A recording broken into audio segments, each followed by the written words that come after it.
The rain was heavy that morning, and the churchyard was crowded with umbrellas. Daniel stood by the coffin, his hands shaking as he held the folded paper of his mother's eulogy. His voice cracked when he tried to speak, but all he could manage was a whisper, "Goodbye, Mom." Everyone thought the funeral would be peaceful, a time to grieve and honor the woman who raised him. But Daniel's stomach twisted because he knew the truth. His family was broken, and today would prove it. His older brother, Marcus, stood a few feet away, arms crossed, face hard. They hadn't spoken in months. Not since the hospital bills, not since the arguments about who was responsible for their mother's care. Daniel had been the one running back and forth every day, working double shifts, paying what he could.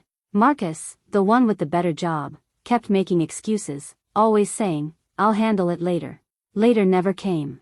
Now, as the coffin was lowered into the ground, Marcus leaned close and whispered something Daniel would never forget, "You should have done more. She died because of you." The words cut deeper than the rain. Daniel froze, his chest tight. He looked at his brother in disbelief, his voice trembling. "Don't do this here. Not today." But Marcus didn't stop. He raised his voice, loud enough for others to hear. "You're standing here pretending to be the perfect son, but where were you when she needed you most? You think you're a hero? You're nothing." Gasps spread through the crowd. Relatives glanced at each other, some whispering, others shaking their heads.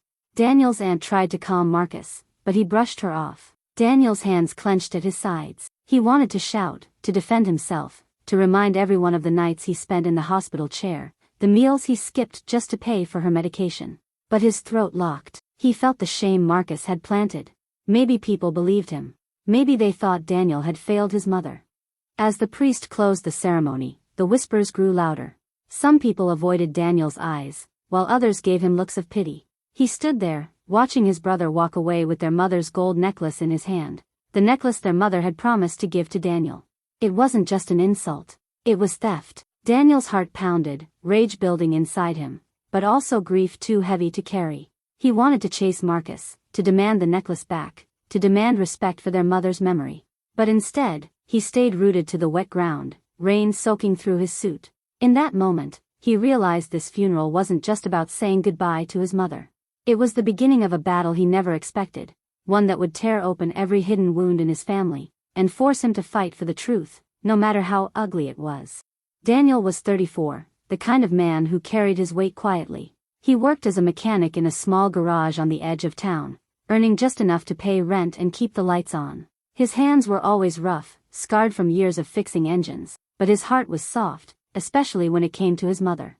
She had raised him and Marcus alone after their father walked out when they were teenagers. Their mother worked double shifts as a nurse, often coming home with aching feet, but she never complained. She pushed both her sons to be better men, though only Daniel seemed to take her words to heart. Marcus was different. Older by 3 years, he was always the one people expected to succeed. He had a good job in finance, wore expensive suits, and drove a car that made neighbors stare. But behind the polished look was a man who thought of himself first. When their mother's health began to fail, Marcus promised to help, but his promises came late or not at all. Daniel carried most of the burden. He visited the hospital almost every day, bringing homemade food she barely touched, holding her hand when the pain was too much. He spent nights sleeping in a chair by her bed, and when she drifted in and out of consciousness, she would squeeze his hand and whisper, "You're my strength, Danny." Money was always the hardest part. The hospital bills piled up, and Daniel's paycheck could not cover everything. He sold his old motorcycle, borrowed from friends, and went without meals some nights just so his mother wouldn't miss her medication. He swallowed his pride more times than he could count, but he did it because he believed she deserved the best he could give.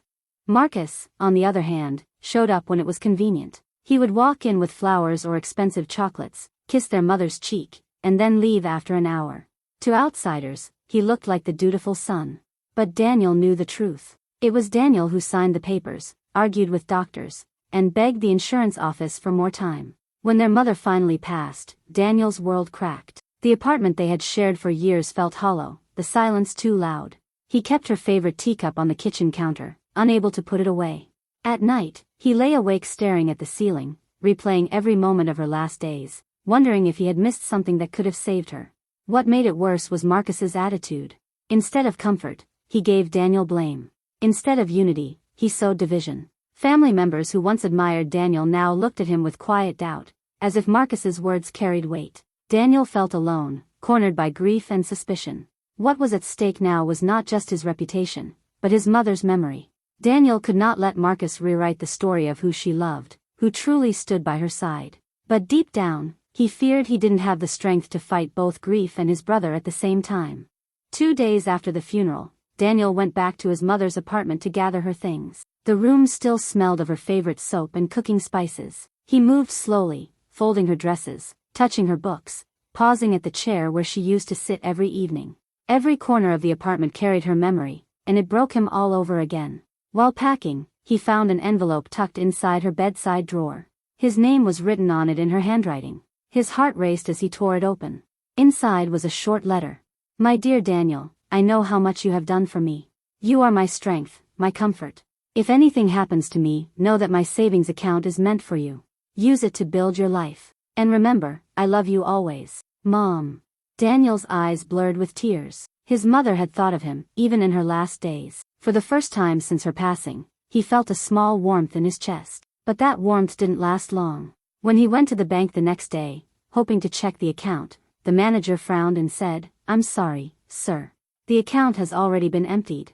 The withdrawal was made yesterday by your brother, Marcus." Daniel's jaw tightened. "That's impossible. My mother left it for me. She wrote it down." The manager looked uncomfortable. Legally, Marcus had access because he was listed as a joint holder. He came in with the documents. Everything appeared valid. Daniel's fists clenched. His mother had trusted Marcus with joint access, probably thinking he would help if needed. Instead, Marcus had betrayed that trust the moment she was buried. That night, Daniel confronted Marcus at his apartment. Marcus opened the door, relaxed, holding a glass of wine. "Danny," he said casually, "what brings you here?" Daniel's voice shook with anger. "You stole Mom's savings. She left it for me. I have her letter." Marcus laughed, sipping his drink. "A letter? That won't hold up in court. The account was under my control too. Face it, little brother, you've always been the fool. Mom spoiled you, made you think you were special. But the truth is, you're weak. She depended on me, not you." Daniel's hand trembled. "She depended on me every single day. I was the one who stayed. I was the one who..." Before he could finish, Marcus cut him off, his tone sharp. You let her die. And now you want to cling to scraps she left behind? Grow up." The words stung like knives. In that moment, Daniel realized this was not just about money. It was about respect, about truth, about his mother's memory being twisted by the very man who abandoned her. Standing in Marcus's doorway, Daniel made a silent promise. He would not let his brother win. He would fight to prove who he really was to their mother, even if it meant tearing the whole family apart. The days that followed were heavy for Daniel.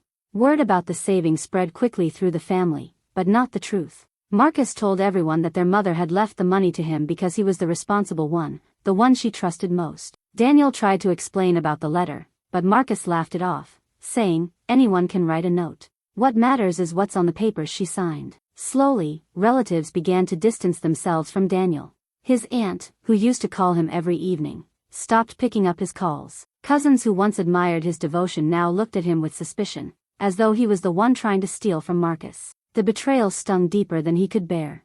At work, Daniel found it hard to focus. His boss noticed his mistakes and warned him that another slip could cost him the job. But Daniel's mind was not on cars and engines anymore. It was on his mother's voice, her final words in that letter, and the lies Marcus was spreading. Every time he closed his eyes, he heard Marcus's cruel laugh, reminding him that he was powerless. One evening, Daniel tried to confront Marcus again in front of relatives, hoping someone would see the truth. He brought the letter with him, his hands shaking as he held it up. "This is her handwriting. She meant for me to have it. She trusted me." But Marcus smirked and leaned back in his chair. "Her handwriting? Anyone can fake that. You think we don't know you're desperate? Look at yourself, barely holding your life together. Mom knew I could handle money. She didn't trust you with it." The room went silent. No one defended Daniel. His words fell flat, drowned by Marcus's confidence. Some even nodded in quiet agreement with Marcus. Daniel felt his chest tighten, like the walls were closing in. Later that night, he sat alone in his small apartment, staring at the letter on the table. He read it over and over, but instead of comfort, it filled him with more pain. How could something so clear mean nothing to everyone else? The tension grew worse when Marcus began using the money openly. He bought a new car, hosted dinners, and posted pictures on social media of his success. Each post was a slap to Daniel's face, a reminder that Marcus not only took what was his but also made him look like a fool in front of the world.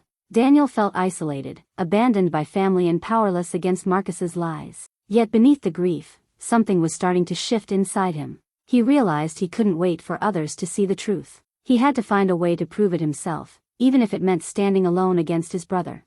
The breaking point came one Sunday afternoon at a family gathering. Their aunt had invited everyone for dinner, hoping to bring peace. The house was full of laughter, but Daniel felt out of place. Every time someone looked at him, he wondered if they saw him as the failure Marcus described. Halfway through the meal, Marcus stood and raised a glass. "To Mom," he said, his voice smooth, "who trusted me to carry on her legacy. I will make her proud." The words burned Daniel like fire. He slammed his fist on the table.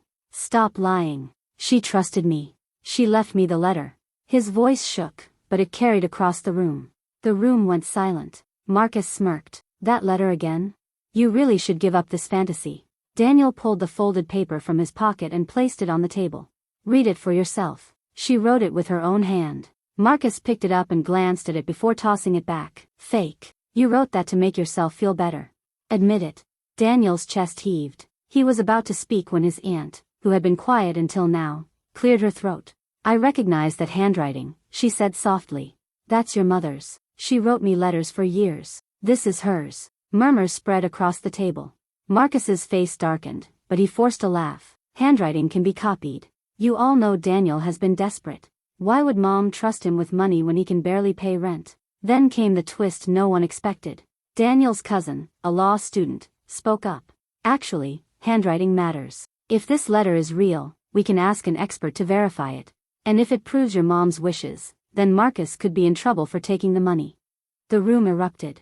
Relatives who had doubted Daniel now leaned toward him, asking to see the letter. For the first time, eyes turned against Marcus. Marcus's calm mask slipped. He slammed his glass down. "You all think he's a saint. He's weak. He let Mom suffer while he played the hero.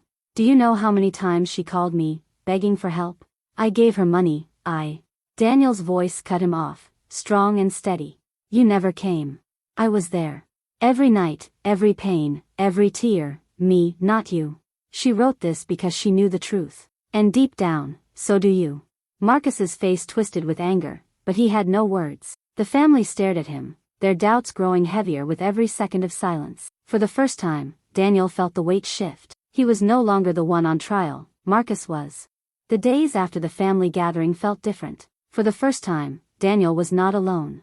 Relatives began calling him, some apologizing for doubting him, others offering support. His aunt told him she believed in him and would stand by him if things went to court. The shift was small, but it gave Daniel a sense of strength he hadn't felt in weeks. Marcus, on the other hand, grew more defensive. He stopped showing up at family events, stopped answering calls. But the damage was already done. The family had seen through his mask, and his silence only made him look guiltier. Daniel decided to take action. With his cousin's help, he found a handwriting expert who confirmed the letter was genuine. The expert's report stated that the letter was clearly written by his mother, and no forgery was involved. Holding that paper in his hand, Daniel felt his chest lighten for the first time since the funeral. He filed a case, not because he cared so much about the money, but because he wanted the truth to be recognized. In court, Marcus tried to argue, but the evidence was too strong.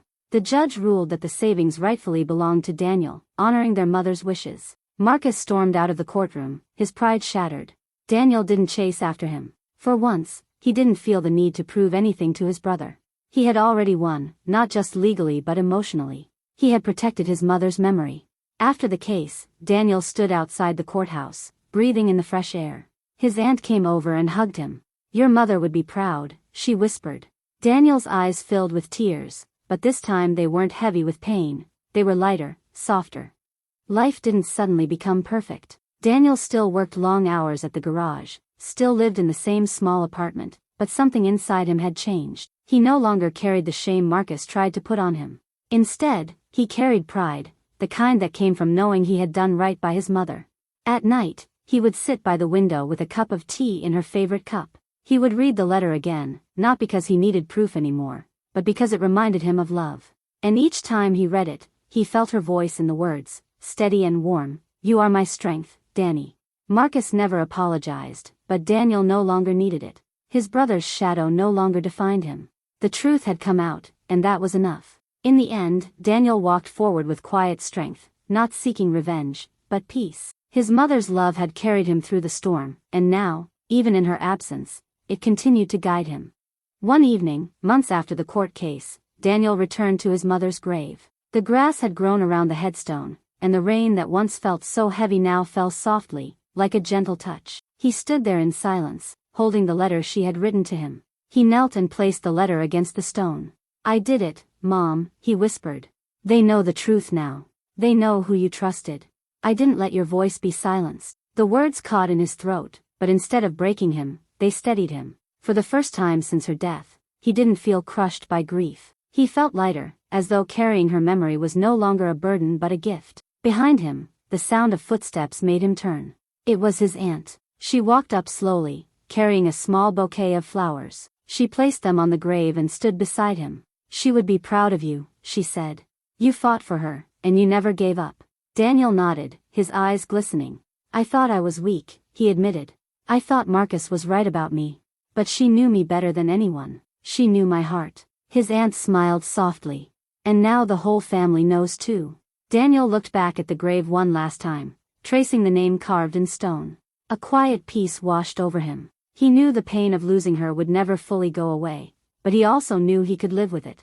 Her love had shaped him, and nothing Marcus did could ever take that away. As he walked away from the grave, the rain eased, and the clouds broke just enough to let in a strip of sunlight. Daniel lifted his face to the sky, breathing deeply. He felt stronger, not because he had won a case, but because he had honored his mother's truth. For the first time in a long while, he allowed himself a small smile. It wasn't the smile of victory, it was the smile of peace.